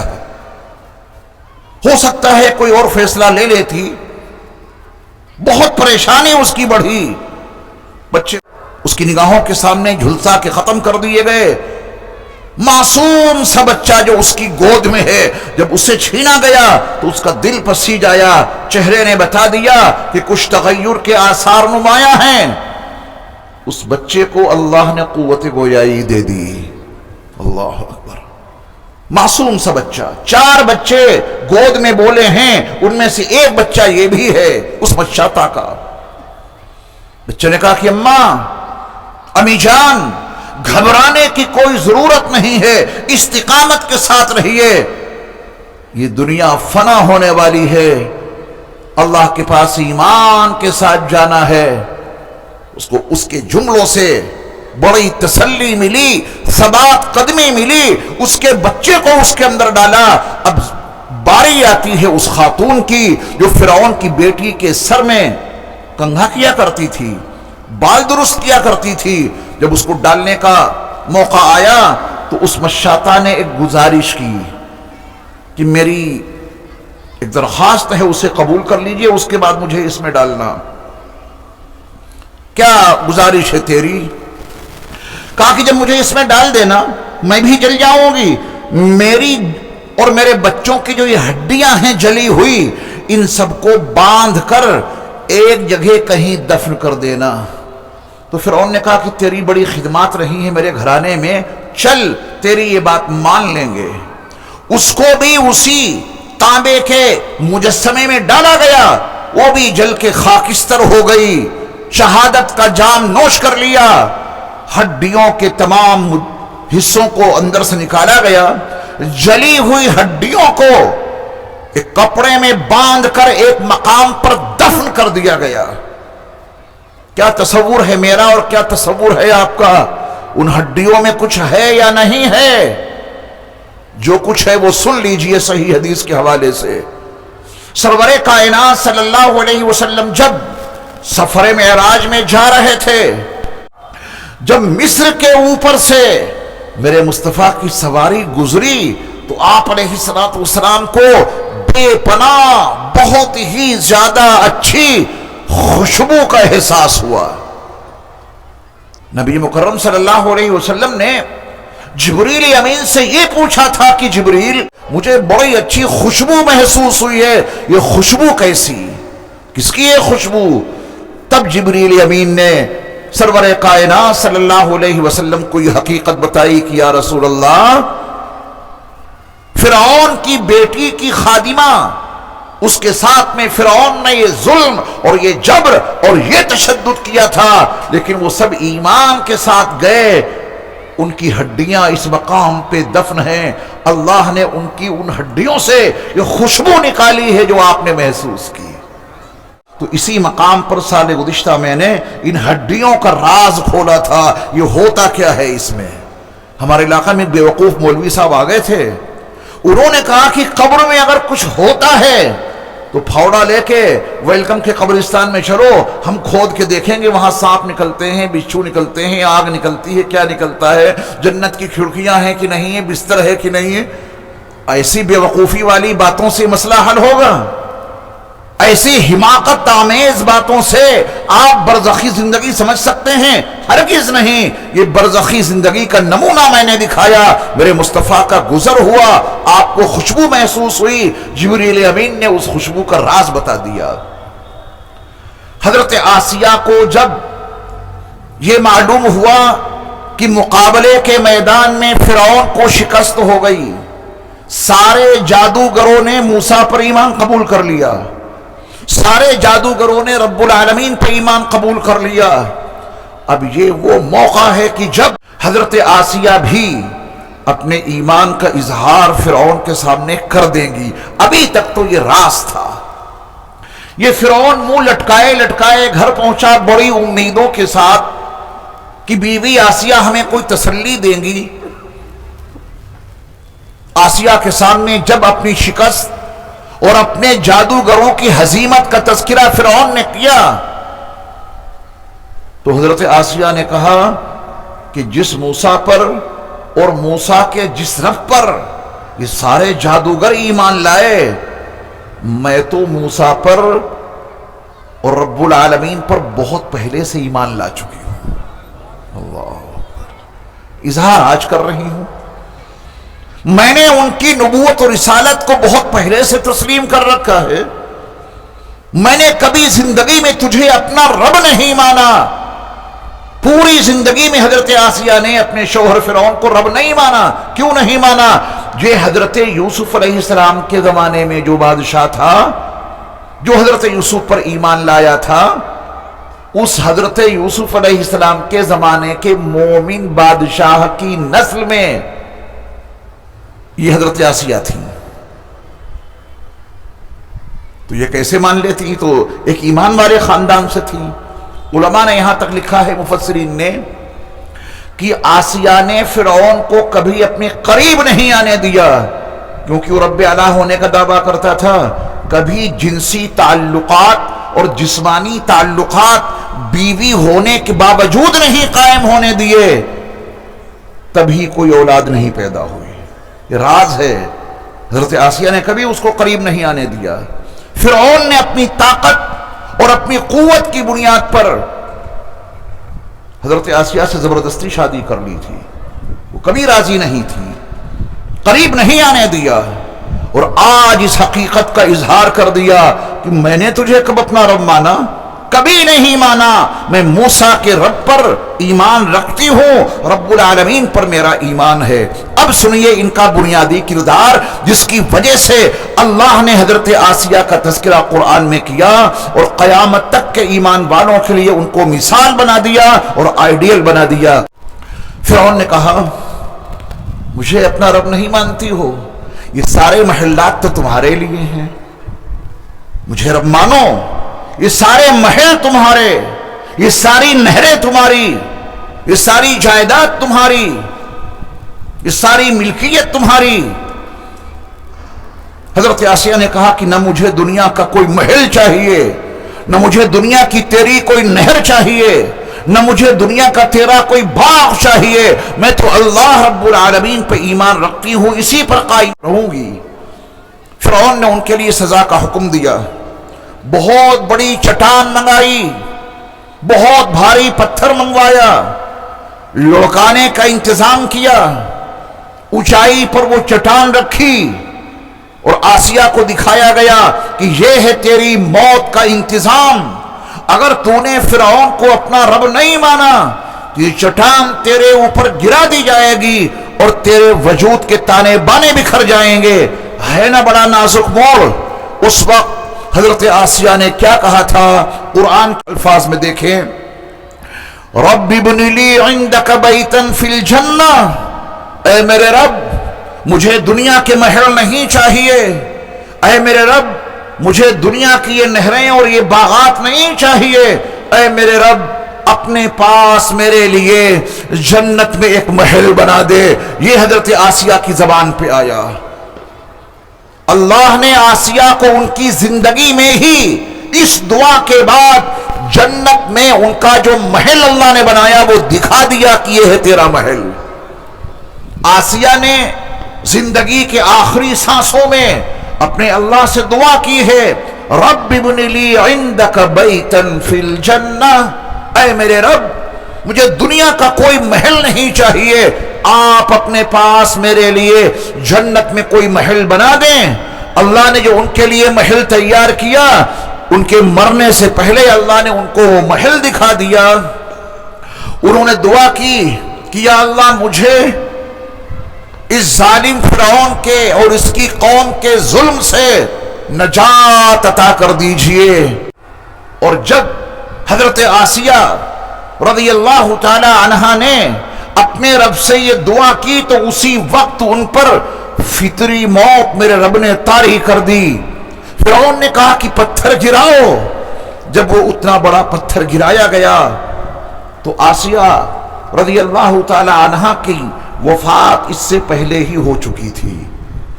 ان کے جسم پہ پتھر گرا، وجود تو چکنا چور ہو گیا، لیکن ایمان پر استقامت، ایمان پر قائم رہنے کی مثال ایسی قائم کر دی کہ قرآن مجید کے الفاظ میں دیکھیں، وَضَرَبَ اللَّهُ مَثَلًا لِلَّذِينَ آمَنُوا امْرَأَتَ فِرْعَوْنَ، اور اللہ نے ایمان والوں کے لیے فرعون کی بیوی آسیہ کی مثال بیان کی ہے۔ اذ قالت، وہ موقع یاد کرنے کے قابل ہے جب آسیہ نے کہا تھا رب ابن لی عندک بیتا فی الجنہ، اے میرے رب میرے لیے اپنے پاس جنت میں ایک محل بنا دیجئے، ونجنی من فرعون وعملی، اور اے اللہ مجھے فرعون اور اس کے ظالمانہ عمل سے نجات دے دیجئے، ونجنی من القوم الظالمین، اور اے اللہ مجھے ظالم قوم سے نجات عطا کر دیجئے۔ اللہ نے اسی وقت ان پر فطری موت طاری کی، پتھر گرا تو تو ان کے اس جسم پر فطری موت پہلے طاری ہو چکی تھی۔ حضرت آسیہ کی یہ ہے وہ قربانی، ایمان پر استقامت، ان کا یہ عمل، ایمان پہ پختگی ہمارے اللہ کو اتنی پسند آئی کہ فرعون جیسے ظالم شخص کی بیوی کا تذکرہ قرآن میں کر دیا۔ اب قیامت کے میدان میں اور میدان محشر میں کسی بیوی کو یہ کہنے کا حق نہیں ہوگا کہ یا اللہ میں کیسے آپ کی عبادت کرتی، میرا شوہر بڑا ظالم تھا۔ آسیہ کو پیش کر دیا جائے گا، تیرا شوہر اتنا تو ظالم نہیں تھا جتنا آسیہ کا شوہر ظالم تھا۔ اس ظالم شوہر کے باوجود انہوں نے ایمان سے اپنا ناطہ نہیں توڑا، تو نے کیسے توڑ لیا؟ میرے ایمان والے بھائیوں، یہ ایمان ہمارے اور آپ کے لیے سب سے زیادہ قیمتی اثاثہ ہے، یہ ایمان ہمارے اور آپ کے لیے سب سے زیادہ قیمتی چیز ہے۔ آئیے تہیہ کریں، ارادہ کریں اس قیمتی اثاثے کو بچانے کے لیے، اس ایمان جیسی عظیم نعمت کو بچانے کے لیے، ایمان کے تحفظ کے لیے ہر ظلم، ہر جبر، ہر تشدد کو تو برداشت کریں گے، لیکن ایمان جیسی عظیم نعمت کو اور ایمان جیسی عظیم دولت کو کبھی نہیں چھوڑیں گے۔ جب یہ رگیں جہاں کٹ رہی ہو اور دنیا سے جانے کا وقت ہو، اے پیارے اللہ ہم سب کو ایمان پر خاتمہ نصیب کرنا۔ جب رگیں جہاں کٹ رہی ہو تو زباں پکار اٹھے لا الہ الا اللہ محمد الرسول اللہ صلی اللہ علیہ وسلم۔ میرے ایمان والے بھائیوں، ایمان کی قدر کرو، اس سے بڑی کوئی دولت نہیں، اور ایمان کے تقاضوں کو عملی طور پہ برپا کرو۔ کوئی زیادہ مطالبہ نہیں ہے، 24 گھنٹے میں 5 وقت کی نماز پڑھ لیا کرو، رمضان آ جائے روزے رکھ لیا کرو، مالدار ہو تو زکوٰۃ دے دیا کرو، صاحب استطاعت ہو تو حج کر لیا کرو، سچ بولتے رہو، دھوکہ کسی کو نہ دو، اپنی تجارت میں، اپنے کاروبار میں صداقت اور امانت سے کام کرو، بڑوں کا احترام کرو، چھوٹوں پر شفقت کرو، شوہر اپنی بیوی کے حقوق ادا کرے، بیوی اپنے شوہر کے حقوق کو ادا کرتی رہے، پڑوسی کا خیال رکھو، بھائیوں کا خیال رکھو۔ یہی روزمرہ کی 24 گھنٹے کی معمولاتی زندگی رسول اللہ صلی اللہ علیہ وسلم کی سیرت کے سانچے میں ڈھل جائے گی، یہاں بھی کامیابی اور وہاں بھی کامیابی۔ اللہ ہم سب کو ایمان اور اعمال صالحہ کی دولت سے مالا مال فرمائے، ایمان پر خاتمہ ہو اعمال صالحہ کرتے کرتے۔